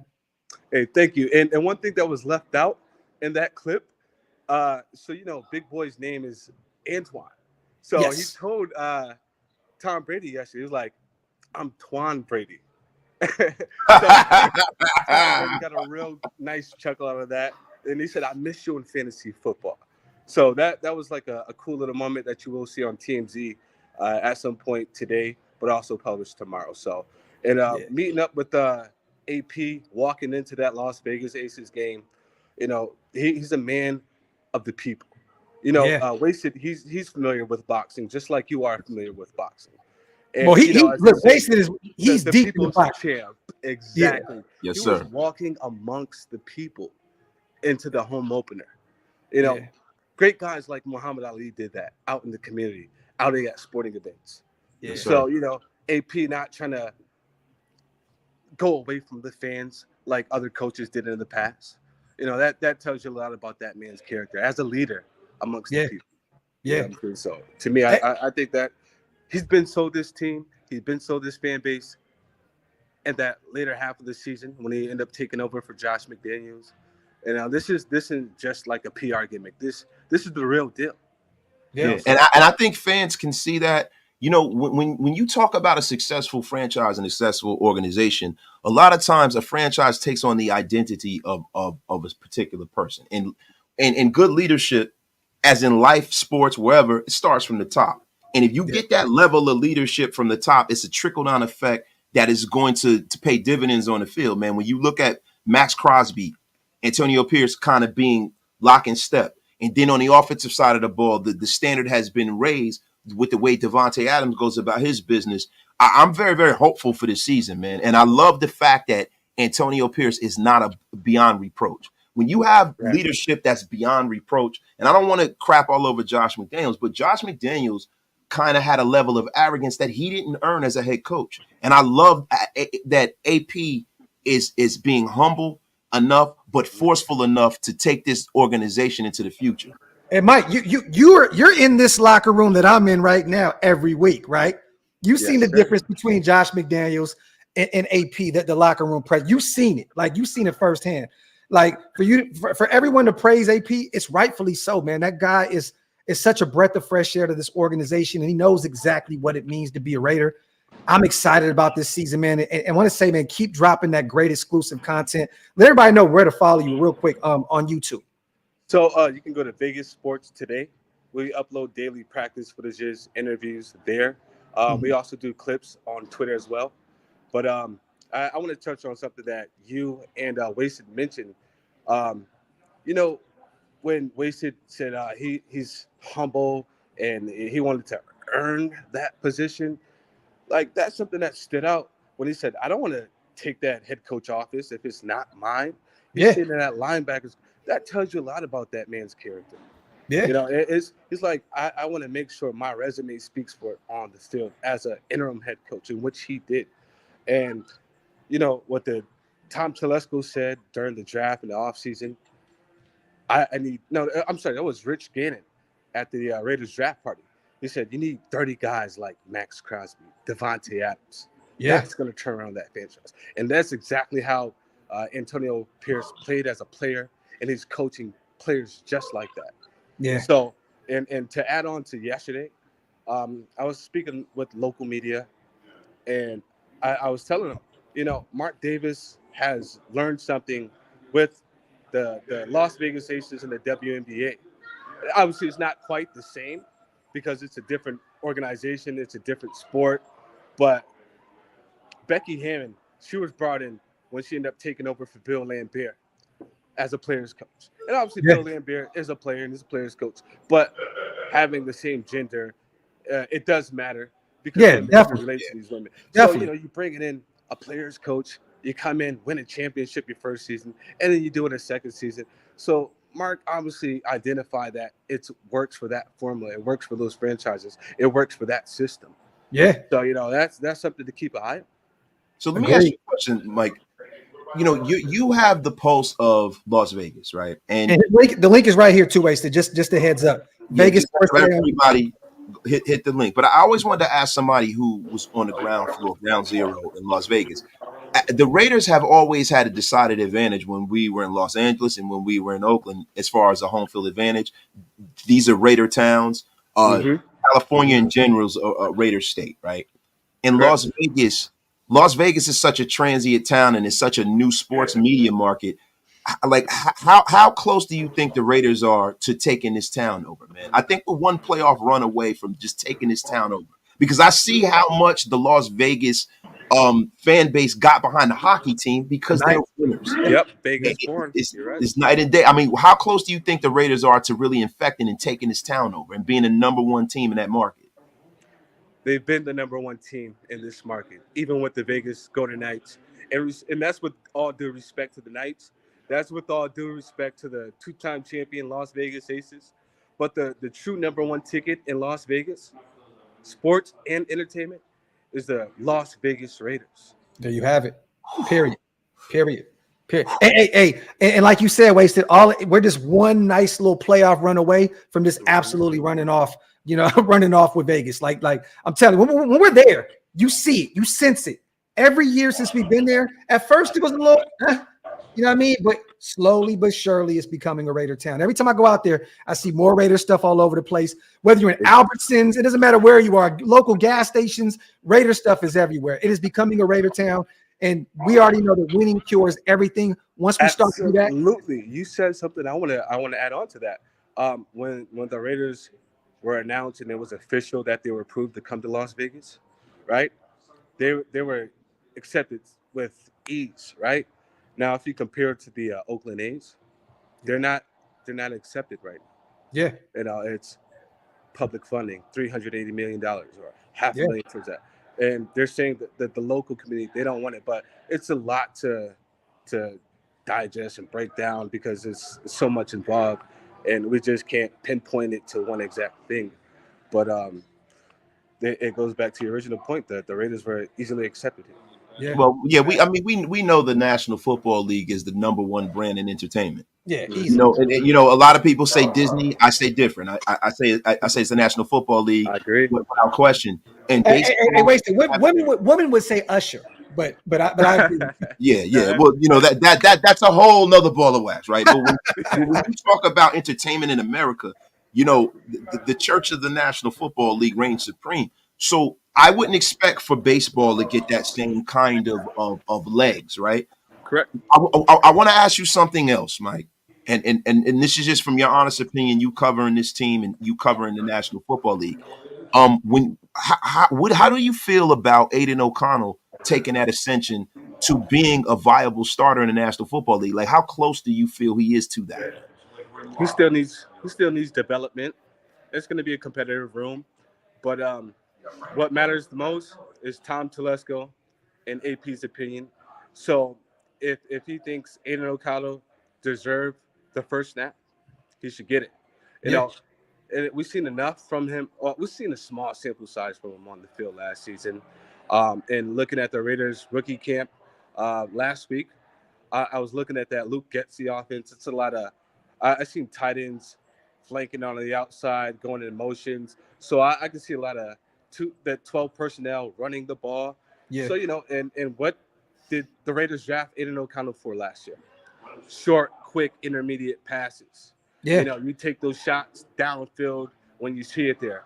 Now you add Michael Gallup, you add Devontae Adams into the fold, and the two tight ends. Obviously, we have a rookie in not Michael Mayer, but Brock Bowers. Yes. And, but it's going to open up between the hashes. So, I still need to look at a lot more of that. But before we continue that, I just want to say this. I was supposed to come here during the bye-week conversation on this NFL schedule, and I'm happy to announce that Graphk and Wasted, they will be a part of the Vegas sports team. We're going to be collaborating on a lot of things. But Graphk and Wasted, mainly, we're going to start with Graphk doing this tomorrow, covering the Jake Paul and Mike Tyson fight in Dallas, Texas. Wasted will be in the tri-state area, whether it's New York, New Jersey, covering the Shakur Stevenson fight. So, this is a organic media and friendship that has developed over the course of years. And, I'm really excited to have you guys bring your knowledge, your insight. And, you guys are in for a treat starting tomorrow and for the remaining of the season and beyond. So officially, welcome to the Vegas Sports Today team. I'm happy to be a part of the OVL. Sorry if I'm dropping the name right now. It's all good, brother. But you know what I mean. Hey, I know you out there ripping and running right now. I know you probably at a hotel doing some things. We wanted to break the news today. You know what I mean? I just want to say, my brother, real quick, man, we appreciate you. Keep putting in that great work. Thank you for believing in us enough to help push your brand and do all that other stuff. And I want to say this real quick to those guys out there. We're not fan creators anymore, man. Exactly. You guys been media. You've been media. Yeah, we've been, but this is, we have been, but we're media. So Catch me tomorrow. Can I reflect back on last season? And I'm speaking the truth. Now, there was amongst a lot of media and insiders, you guys were the first to obviously mention Marcus Peters, coming over to the Raiders. And there's a lot more things that I haven't even mentioned just yet. But these athletes, these NFL personnel, these agents, they all trust you for a reason because you guys are credible. You're not, and you have respect from online. You have respect from it face to face. And this is why you all are well respected. And this is why you guys have such a organic follow. Yeah. You know what I'm saying? And that speaks for itself. It doesn't need any validation from anyone but you all. I want to make that abundantly clear. Appreciate you, brother. Hey, let's do this, Mike. Whenever you get some time where you at the crib and we can get the laptop set up, I want to run this back. Let's talk about the draft. Let's talk about, you know what? Let's set this up for post June 1st. When those cuts start going, we free up some more money. We're gonna be off to the races. I would love to set up another show, brother, and get rolling. Yeah, absolutely. And listen, I promise y'all, this is not a flex. I got the EDC coming up over the next few days, and I'm going to tell you this. I am waiting to see what you guys do, and I can't wait to join you all for your post-fight press conference with Jake Paul, Mike Tyson, bringing this boxing knowledge together, mixed with Sanjit T, Kenny King Jr., the entire crew, Raider Nation, and boxing community. So, shout out, by the way, to our folks out there, Boxing and Barbecue out in Dallas. I got to connect. They out in Dallas all day. Hey, plug us in, bro. We're gonna definitely do that. And tomorrow, expect a whole bunch of footage being sent your way. If you guys are in the local area out here in Dallas, it's gonna be at Arlington at Texas Live tomorrow. If you guys are around for the press, come kick it. Marquette King's gonna be with me tomorrow. I'm gonna have my brother out there tomorrow. We're gonna be vibing, kicking it, having getting as much footage as we can. Then afterwards, have a few drinks and celebrate at Texas Live. So if you guys are local, pull up on me, Texas Live. Mike Tyson, Jake Paul, the presser. It's going to be fun. Pull up. Come, hey, let's have a few drinks afterwards. Let's have a ball. Mike, my brother, man. Looking forward to your coverage, man. Thank you, man. Let's seriously. Go. Come on, man. You already know. I'm going to hit you, brother, tomorrow before I head up out there. I know you out there handling business. Do your thing. We appreciate you for gracing our screen for a few and keep grinding. And like I said, you need anything from us, you make sure you hit us up. You already know. Goes without being said. Wait. No. Before y'all let me go. Which game are y'all most excited to looking forward to this season on this schedule? Do you have one? I got two. I got the Saints game, then I have whichever game we play the Chiefs, because I want to really, they're the measuring stick. They're the champions. I want to go out there and go punch the bully in the mouth. Yeah, I would say New Orleans because of the DC narrative, but also he hit the nail on the head right there. Like Kansas City at Allegiant Stadium, not Black Friday, but at Allegiant, because we have not been able to get over that hump. I want to beat them in our place. The last time they played there, they won a Super Bowl. We got to get that stank off us, Mike. We got to exercise the demons of Super Bowls past. Yeah, we definitely. You know what's funny? We both agreed. Did you agree with me that we're going to beat them in Arrowhead, but we're going to lose at Allegiant Stadium? Yeah. But the thing is, I don't want to sell too much hope for you. That's the only reason why. Mm-hmm. Okay, well there you go. There you have it. So believe it or not, I'm actually looking forward to the preseason because the 49ers, they're coming to Allegiant Stadium, and the Dallas Cowboys, they have some pretty deep squads. So I know it's going to be versus the 2s and the 3s, or sometimes the 3s and the 4s, but having two deep rosters like that, potentially playing out in Costa Mesa for training camp, then actually going back to Allegiant Stadium, like that's what I'm excited about, because they're going against other guys. Yeah. And then to go back to the original question, I'm really looking forward to that Week 17 game against the New Orleans Saints. That is at the top of my list. Well, we'll be there. We'll be there. I'm going to that game for sure. So, once again, if we need to get on that, let me know, brother. We'll be out there, definitely out there holding it down with the Saints game for sure. Oh yeah, hey, we're gonna figure this out as we're gonna keep it coming with new information, new interviews. But right now, thank you guys for your time. I want my phone to die. Thanks for having me. I It's always a pleasure, man, to be on y'all with the social media or it's over the phone, man. So thank you guys. My brother, have a blessed day, man, and we'll chop it up tomorrow. Absolutely. Looking forward to your coverage now, both of y'all. Come on, man. You already know. And once again, you guys, the link is in the chat. I will put it back up on screen once again. Go follow our brother on YouTube. Exclusive stuff all over. I'm talking about for mini camp, training camp, locker room interviews, all of it. Our brother Mike Dixon puts on great content. Make sure you go follow our guy on YouTube. It's right here. Salute the Top Beats, one of our mod fathers. Once again, visit his website, vegasportstoday.com. You can go there and everything is there. The YouTube, everything.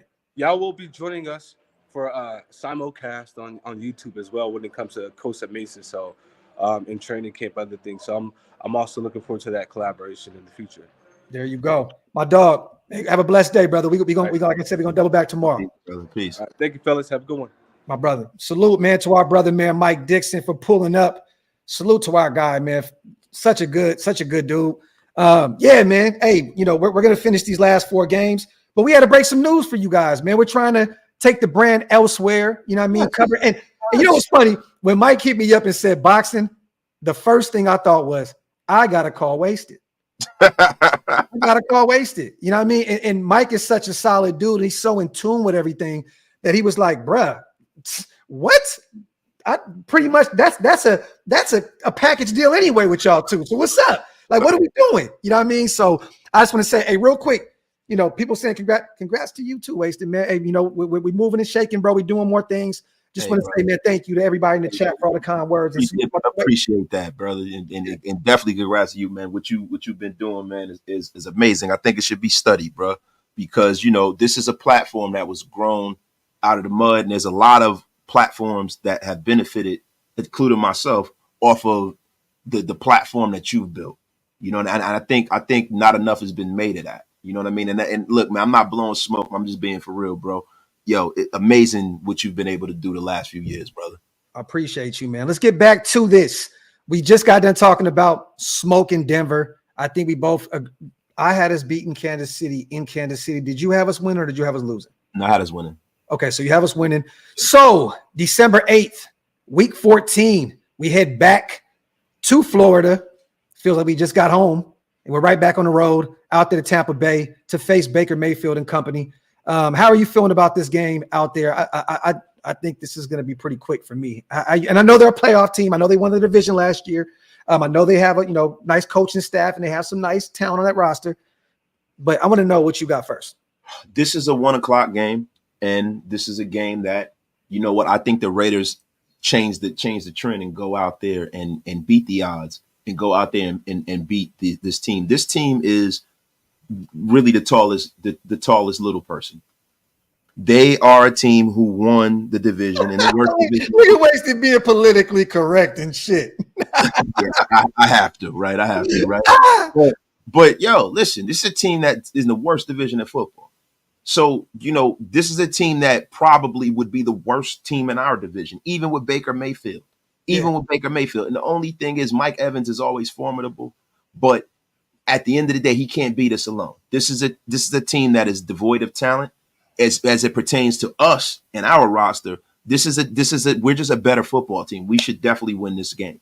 Yeah, no, facts. I got us winning this game. I know it's on the road. I know it's far east. It's another 10 a.m. game, but I got us beating the Tampa Bay Buccaneers. Then we go home, man. I believe this is Monday Night Football. It's kind of awkward that we didn't get too many nationally televised games, but they give us one against the Atlanta Falcons, December 16th. And at this point, we don't know who we're going to be facing. Wasted. Could it be Kirk Cousins? Could it be Michael Penix Jr.? They have a shit ton of talent on the offensive side of the football with Drake London and Kyle Pitts, and they have a great running game. Their defense started propelling last year. Now they have Raheem Morris as a head coach. I'm going to be real with you. He should have been a head coach. I know he's been a great defensive coordinator, but I feel he should have got another opportunity earlier than this. But hey, everything works itself out for a reason. I think this is a closer game than most may think because they think of the Atlanta Falcons. They think, I got this being a close game, but I got us pulling this off Monday Night Football. Yeah, and the reason why I got us pulling this off is getting that home cooking. Yeah. Getting that home cooking. Now we owe them one too, Wasted. We owe them one. That brutal beating yo, Matt Ryan opened up that fresh can on us. Yes. That was something different. Now, whether you have a Michael Penix Jr. under center or whether you have a Kirk Cousins under center, what you do have is you have a Raider defense that'll be able to get after whoever that quarterback is nicely. Now, they have a lot of skill position guys. This is a team that people are kind of waiting for everything to come together, man. You know, you got blue chip talent, Drake London. You got blue chip talent, Bijan Robinson. Blue chip talent. All across the board. All Pitts. Yeah. Like, you know, all across the board, you have blue chip talent. But what they don't have is a blue chip offensive line. Yeah. You know, so I got the right this one. I mean, their line's pretty decent, but it's not the greatest. It's not like they're world beaters and they have the kind of offensive line that is going to be able to stop, you know, a Max Crosby and Tyree Wilson and Malcolm Kuntz and all of the guys that we have up front.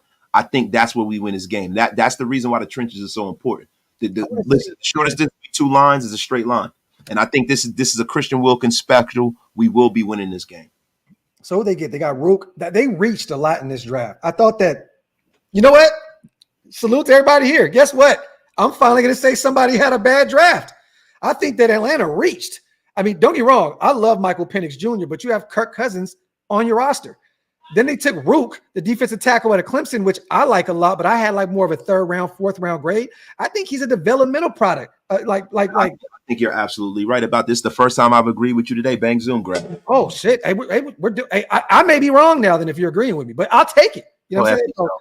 Look, yeah, you know what? I got us winning this football game. You know what I mean? And yeah, it is what it is. Salute to Hug D's, my dog, my brother, the my father himself. I appreciate you. Salute to all the new members in the building because of our my father. Hug D's, man. Salute to Spivey again. Wasted any info on the Gruden thinks about this. We're gonna talk to Gruden at the end. We're gonna talk to him because we had an in-depth conversation with him. Yeah, we wanted to get his take on the whole ineligible and all that other stuff. We got a few more games. All right, December 22nd, Trevor Lawrence and company, Miss East Coast Gridirons, team, man. We got the Jacksonville Jaguars, the AEW of the NFL, coming into our place. How do you feel about this right here, man? I mean, they made some moves in the offseason, you know what I mean? I know a lot of people are not high on Trevor Lawrence, including East Coast Gridiron, a Jacksonville Jaguar fan.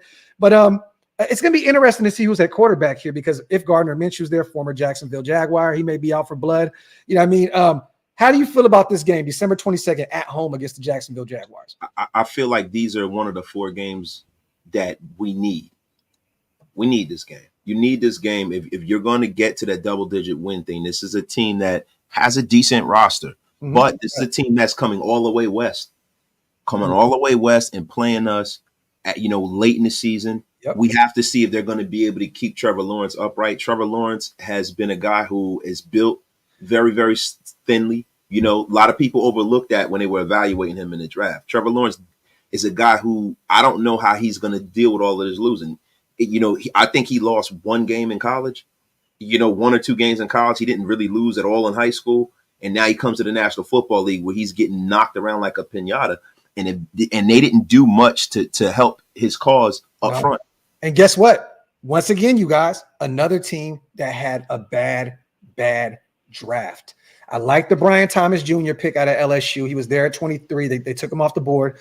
Mason Smith, defensive tackle out of LSU. I know a lot of people are high on him. I'm not that high on him, but I'm looking across they took Javon Foster, the tackle out of Missouri at 114. I thought that was a reach. They took Jordan Jefferson, another defensive tackle out of LSU at 116. I thought that was a reach.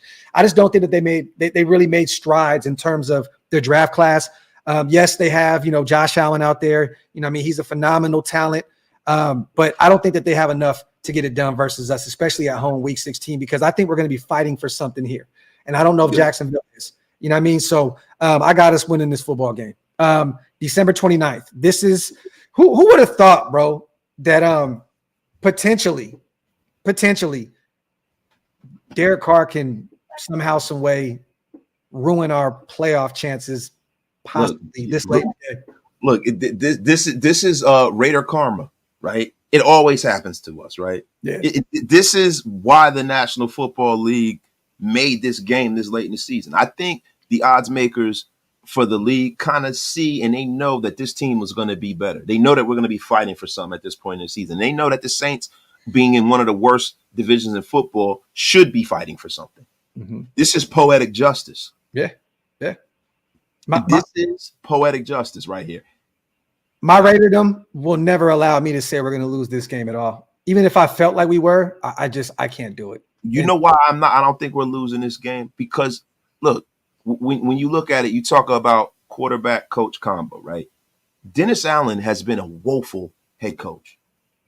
He's been woeful. Dennis Allen should not, like when you see a guy like a Raheem Morris twisting in the wind, not getting a job, and this bum has a job, this guy's horrible. Yeah. He's a horrible head coach. And I'm going to be honest with you. I like Kubiak, though. I like him coming in and running that offense. Yeah, but he's not the head coach. And what's going to wind up happening, it's one or two things. Either they go through this division and they get lucky off of the fact that they're the most talented team in that division on paper, or Dennis Allen is going to Dennis Allen this thing up, and they're going to be a mediocre team, and we're going to have to go in there and show what we're made of and win a game we should win. You know what New Orleans is lacking, wasted, that we have and they don't? It's kind of fucking crazy when you think about it. Like, think about what we have that they don't. Realistically. Brock Bowers! The F out of here with that Brock Bowers. Nah, I knew you were going to do it. I shouldn't even fell for it. Brock Bowers, get the F out of here, Graphk. Yeah. I mean, how long is this going to go on? How long is this going to go on? Until it's a thing, it's going to go on forever, man. I need to Bro, hear you know what I'm going to do? I'm going to ship an elf to your house to hit you in the nuts every time you say Yo, that's a stop. Now, you guys, people are not going to want to hear this. All right, week 18, we got the Chargers. I think that this – oh, shit. Here we go. Mikey, I'm going to call you back. I know where you're calling. I know what you're calling for. He's calling to say, Barack. He wants to do it too. Mikey, I got you, bro. Give me a second, okay? But week 18, I got us losing to the Chargers. What have we done pretty much every year? We've been splitting with these guys. Yeah, we split with them. Right Mikey's now. He's not gonna stop calling. Wait, just let him say it. Go ahead, Mikey. Hey man, are you guys live? Oh, are we live? Yeah. Yeah, we're definitely live. Yeah, man. It's been I've been hearing some shit around. Heard about this dude named Brock. Whoa! Yes! Get out of here, Mikey. Salute for Mikey, my brother Miguel, hitting him with the second Brock. I love it. I got Get out of here unceremoniously. You oh man, bro. Hey, bro, you are getting jumped the Boward way. It's unbelievable, man. It's unbelievable. Yo, I never thought. Week 18, we split it up. We split it with the Chargers. I got a loss week 18. I think that Jim Harbaugh and those guys are fighting, to try and make a statement at the end of the year. I think that they're going to be up and down this season, but I have us losing. I got to split it with the Chargers. What do you got week 18? You know what? I'm going to go totally homer here, and I got us beat. Okay. Get F out of here. Now, the only reason why I see us losing this game is that we've already got the playoffs salted away and locked up, and we don't have to play our starters. Okay. But if it's a game we got to have, I got us winning it. Okay. Now, a few of these games, you guys, because it looks like we just went absolutely insane with our predictions. A few of these games I had initially going different, okay? The Cleveland Browns, if they're healthy and Deshaun Watson and they're firing on all cylinders on the offensive side of the ball, I have us losing that game. I'm sorry, like that stout defense with that offense on paper, if they have it going, I have us losing to the Browns. But I think Deshaun, with that shoulder injury, I don't trust him coming out there and being that guy. Then you look at some of these other ones that we have as wins, the Pittsburgh Steelers. That is one that can go either way. It's a coin toss for me.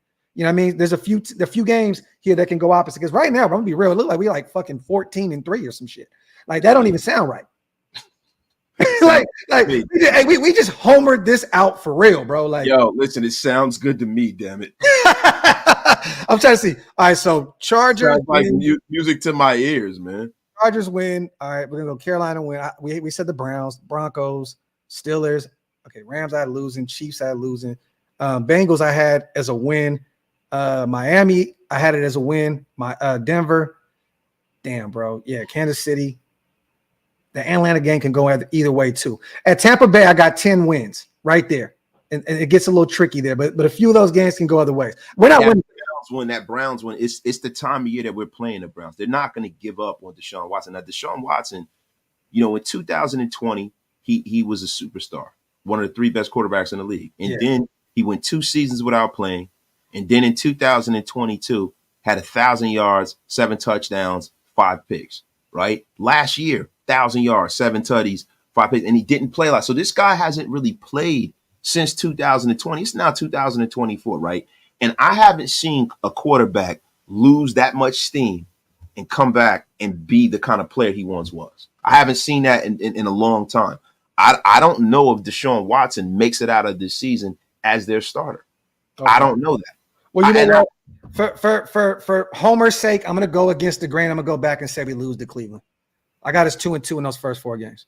I think that Cleveland's going to be firing on all cylinders. They're going to be healthy, and I have us losing that game. So, all right, if I'm going to go and do some little revisionist, I'm going to agree with you with the Steeler game.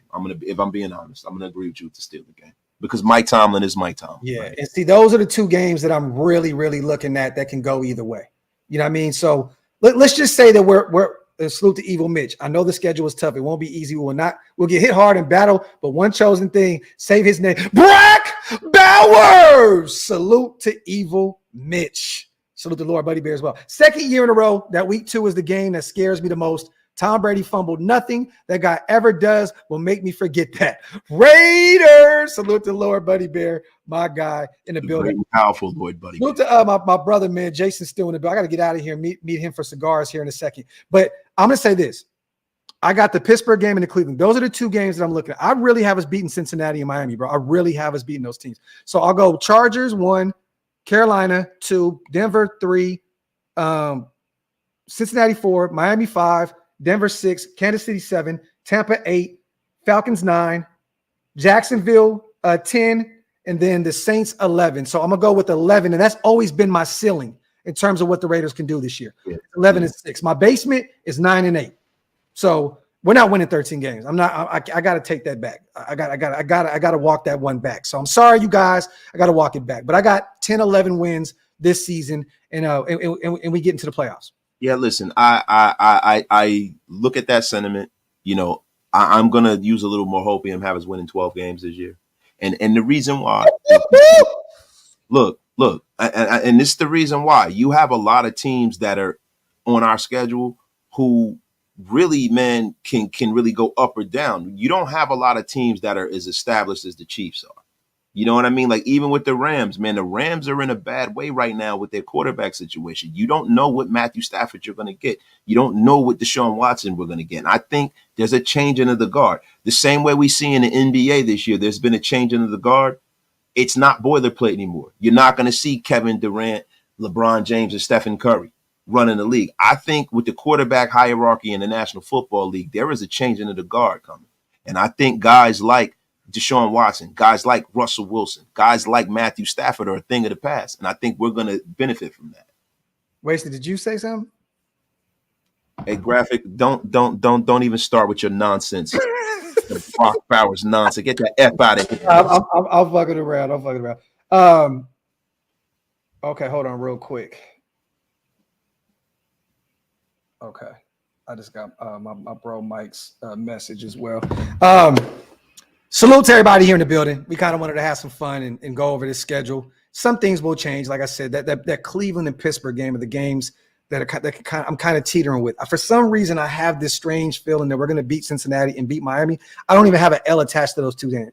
So those 2 games. I don't know why, bro. It just feels like. I don't know why you don't have an L attached to these games, man. I tell you, who took an L, man. Me. I'm gonna tell you something, man. I've been waiting around, man, to really come on the air and talk to you, Graphk, man. How you been doing, man? I've been good, brother. I've been. No one gives a shit how you been doing, Graphk, because I'm gonna tell you something. You sold me down the river more times than I'd like to think, man. Let me tell you something, man.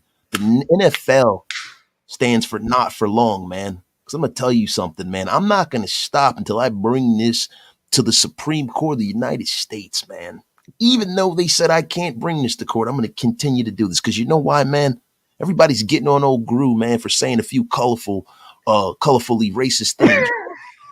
I'm gonna tell you something, man. I'm not the only one here, man. I'm gonna tell you something, man.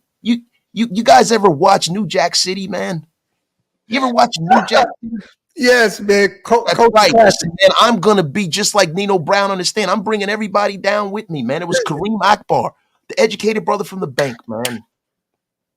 I'm not the only one, man. You think I'm just sitting here in a vacuum, just saying things, nobody's pushing back on me. I'm the only guy in all of Hey, Drew, are you your brother's keeper?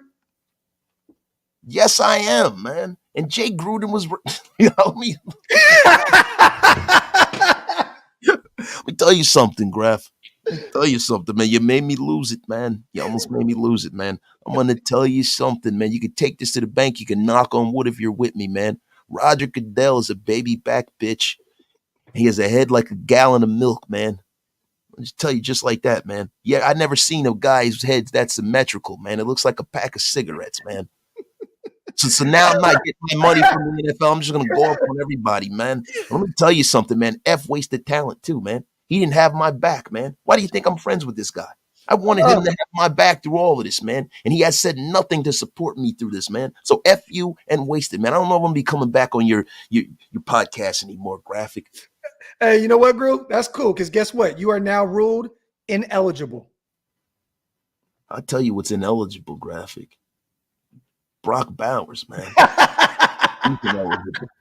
I'm telling you, man, I'm going to help waste it, man. I'm going to take some of the $100 million I stole from the Raiders, man, and send a midget to your house to hit you in the nuts every time you say it, man. It's better at your fucking. Hey, guess what? Gru wasn't politically correct. I never am, man. That's why I'm in the situation I'm in now, man. Salute to John Gruden, former Raiders head coach, man. Mr. Non-Gruden, for obvious legal reasons. Hey, man, listen. Non-Gruden. Hey, man. Look, only thing that's for sure, like the great wrestler Sting said, is nothing's for sure. Yo, hey, good luck moving forward in your court proceedings in burning hell. Salute to John Gruden. Salute to Spivey. I watched the Tuck Rule game in a pizza parlor in Willows, California. Threw a beer mug at the TV screen. Management equal pissed. We will win this, man. Salute to my guy, Spivey, man. Appreciate everybody for rocking. Appreciate for Gru for pulling up, man. I guess every time I do the Barack, I'm gonna get kicked in the nuts. By a midget. So there you have it. Waste, you got anything to tell everybody on the way out, man? No, I think you said enough. Yo, other than that, you guys, we broke down the schedule. You know what I mean? We'll get a little more in depth with certain games as it gets closer to the season. It's going to be kind of slow here the next few weeks, you guys, until post-June, those cuts, all that money gets freed up. We're going to start seeing some things move and shake. Until then, we're going to keep moving the needle behind the scenes, trying to push our brand forward. Once again, salute to Mike Dixon and him and his company out there, man, for believing in me and my brother Wasted. I will be covering the press conference tomorrow, you guys. Mike Tyson and Jake Paul. If you guys are in the Dallas area and want to come pull up. We'll be out there at Texas Live tomorrow in Arlington covering the press conference, man. So, and any fight moving forward that's in the tri-state area, if you guys are around, Wasted will be covering it also. If you guys want to go out there and meet up with our brother, get some coffee or something, man, you know what I mean? Chop it up with him. Make sure you hit our brother up as well. Other than that, man, salute to everybody here in the building. We appreciate you guys. As always, salute to DeMarcus Gruden, pull the rock. It doesn't matter what you think. Salute to DeMarcus, man. Salute to Jason on the way out, too. You're right. We ain't winning 11. We winning 13. Who the F is you, fam? Damn right, Jason Hunter. You let him know. And congrats. Hey, Jay, let me know if you're still down to meet right now, man. Definitely, I'm going to call you right after this. Salute to my guy, Justin Churchill, also. A great writer, man, out there based out of, I believe, Phoenix, Arizona, somewhere out there in Arizona. Salute to my guy, man. He always shows us love on Twitter and all that good stuff. If you guys can, follow our guy, Justin Churchill, on Twitter. Great writer for the Raiders. Puts out a lot of good content, man. Salute to my guy, Justin, man. Other than that, man, we love you guys. We appreciate you guys. We wanted to have some fun. You're right. This live was definitely leather. Salute to our guy, man. Appreciate you all. And we out. One. Peace.